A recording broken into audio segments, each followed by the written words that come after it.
అందుకే ఇది జరిగిందని నేను నేనేదో ప్రేయర్ చేయమంటారులే ఫాస్ట్ గారు అని అనుకున్నాను, కానీ గ్రీటింగ్స్కి పిలిచారు. ఎనివే ముందుగా దేవుని స్తుతిస్తూ ఉన్నాను.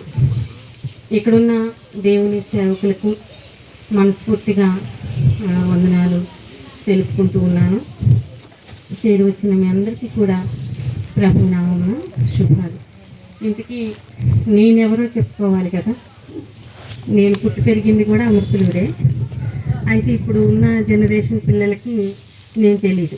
పెద్దవాళ్ళకు నేనేం చెప్తే గుర్తుపడతారు. ఆర్యమండ జేసుదాస్ మాస్టారు పేరు మీరు వినే ఉంటారు. బిఎఫ్ఎస్ స్కూల్లో హెడ్ మాస్టర్గా పనిచేశారు. ఆయన పెద్ద కుమార్తె కూతుర్ని నేను. నన్ను ఆయన మాస్టర్ గారి అంటే మా తాతయ్య గారు ఆయన మూడో కుమారుడికి నన్ను చేసుకున్నారు. కోడల్ని మనవరాలని అనమాట. ఇప్పుడు అర్థమైంది కదా నేను ఎవరు.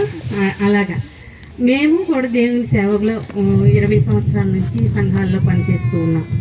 అనుకోని రీతిగా మాకు మహేష్, రవీంద్ర మాకు పరిచయం అవడం, అట్లాగే వాళ్ళ ద్వారాగా మరి బాలు పరిచయం అవడం, పిల్లల సాక్ష్యం వినడం, మేము చాలా హ్యాపీ ఫీల్ అయ్యాం.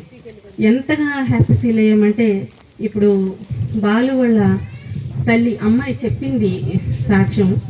నిజంగా నేను చాలా హ్యాపీగా మనసులో అది నేను ఎలా ఎక్స్ప్రెస్ చేయాలో కూడా నాకు తెలియట్లేదు. కానీ ఇంత మంచిగా సాక్ష్యం చెప్తూ ఇంత మంచి యవ్వన సమాజం మన సంఘాల నుంచి మన సమాజంలో నుంచి రావడం అనేది నేను ప్రభువుని ఎంతగానో స్తుతిస్తూ ఉంటాను. ఎంతగానో నేను స్తుతించాను. తను బిడ్డను మలిచిన విధానం, తన కోసం ప్రార్థన చేసిన విధానం, నాకు హన్న జ్ఞాపకం వచ్చేసింది వెంటనే.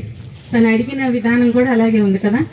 హన్న కూడా బైబిల్లో ఉన్న హన్న, సమూయేలు గ్రంథంలో హన్న ప్రార్థన చేస్తుంది, అయ్యా నాకు బిడ్డలు లేరు, నువ్వు నాకు సంతానం ఇవ్వు, నేను నీకు నీ సేవకి ఇస్తాను. ఇచ్చేదేంటి, నువ్వు నాకు కుమారుని ఇస్తే